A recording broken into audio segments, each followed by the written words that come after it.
TG Plus News edizione di Treviso, buonasera. In apertura del nostro notiziario la cronaca. Ieri sera i carabinieri dell'aliquota radiomobile della compagnia di Vittorio Veneto sono intervenuti nella via Pin delle Portelle di Colle Umberto per un sinistro stradale occorso tra un'auto e un monopattino.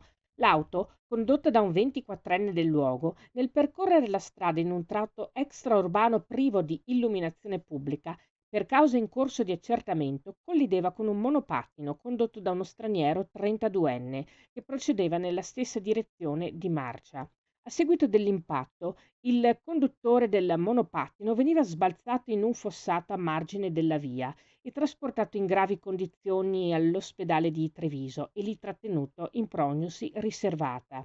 Rilievi a cura dei carabinieri di Vittorio Veneto.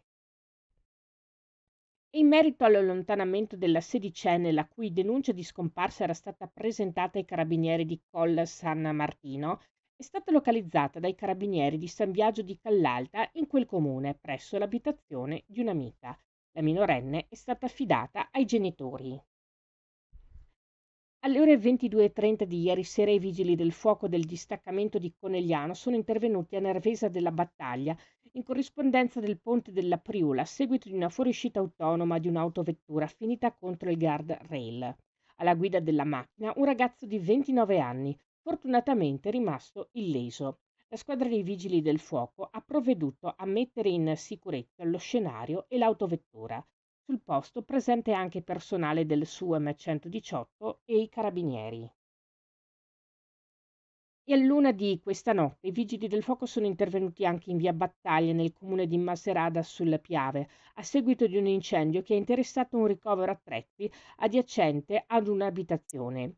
I vigili del fuoco provenienti dalla sede di Treviso hanno prontamente estinto l'incendio, evitando che lo stesso si propagasse all'esterno e all'abitazione. Nell'immediatezza dell'evento non è stato possibile accertarne la causa. Questa era la nostra ultima notizia. Grazie per essere stati con noi. Arrivederci.